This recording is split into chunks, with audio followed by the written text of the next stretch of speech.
apprendre à skier, vous passerez sûrement entre les mains des pulls rouges. C'est ainsi qu'on appelle les moniteurs et monitrices de l'ESF. Alors ils sont 17 000 à travailler un peu partout dans les stations françaises. Ils prennent à tous les niveaux et ça commence ici, au fameux jardin des piou-piou. Oh, pardon. Pardon, ça va. Excuse-moi. Là, on peut faire un peu de ski. Dès que les skis se mettent à glisser, tu vas voir, ça va être impeccable. Mais là, avec cette grosse neige, c'est un peu compliqué. Ah, ce matin, c'est un peu compliqué parce qu'avec cette neige fraîche, puis c'est une neige un petit peu mouillée qui glisse pas beaucoup.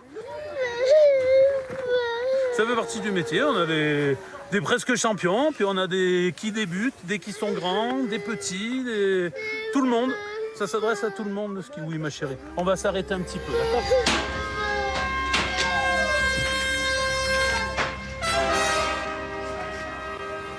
On va essuyer un peu ses lunettes, hein. Parce que si on voit pas la route, en plus, ça va être compliqué. Ça se passe très très bien, j'en ai déjà fait. Qu'est-ce que tu aimes dans le ski alors? Explique-nous. J'aime bien skier dans les pentes. J'aime aussi de skier dans les grandes pentes.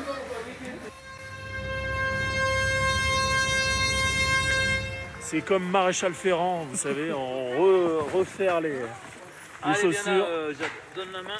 C'est pas grave, tu vas pas glisser. Généralement, pour les adultes, on utilise une pédagogie un petit peu plus théorique. Pour les enfants, c'est plus de l'amusement, des glissades. Voilà, ça arrive de se casser un peu la figure. Hein.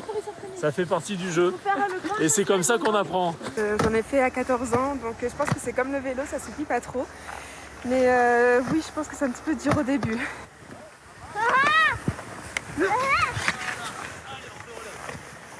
Tu as déjà fait un sport de glisse, Nico? Non. Jamais, c'est la première fois? Ouais, donc l'objectif de vendredi, c'est de faire la pente tout seul. Voilà, comme un grand, sans tomber. Tu as parlé de couleur, de piste? La verte. La verte. La verte, ouais, c'est Ok. déjà bien. L'ESF, c'est pas seulement apprendre à skier sur les pistes. On peut aussi faire d'autres disciplines, skier hors piste ou en freestyle.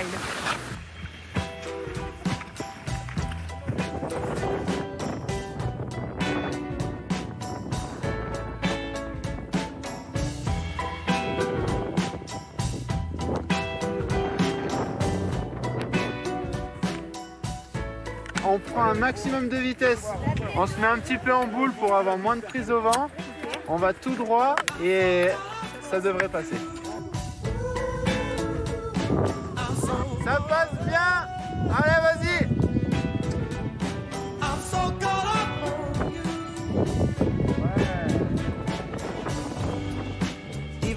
J'essaye de plaquer des nouvelles figures. Comme cette année, j'ai mis le front, le 540 et le 720. Comment tu arrives à finalement les passer au bout d'un moment? On fait un premier coup pour voir comment ça se passe et puis après on navigue. Alors emprunter tous les jours, c'est remontée mécanique pour enseigner. C'est une vocation, on va le découvrir avec Jojo qui nous accompagne aujourd'hui. C'est l'un des plus anciens moniteurs de la station. Tu vas voir, hein, ça fait 50 ans déjà. Je suis rentré en 70 à l'école de ski. Et qu'est-ce qui vous plaît encore aujourd'hui pour enseigner toujours Tout. La glisse, bien sûr, le toucher de neige, et puis la montagne. Et la montagne, c'est que des énergies positives.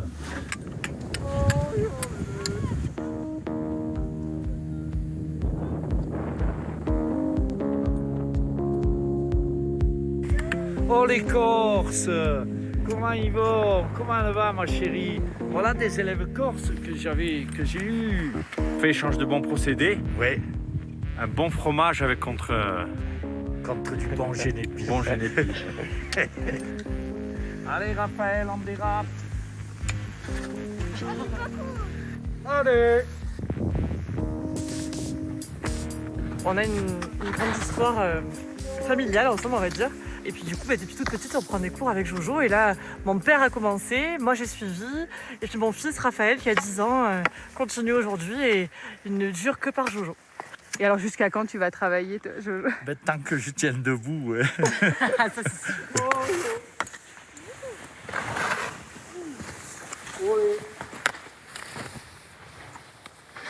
Les moniteurs de ski travaillent environ 4 mois, tout l'hiver, sur les pistes. Alors forcément, ils sont tous obligés d'avoir un autre métier.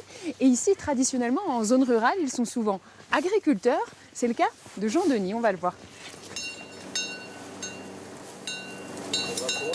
Ces deux métiers extrêmement différents, comment vous passez de l'un à l'autre? Oh, je sais pas si...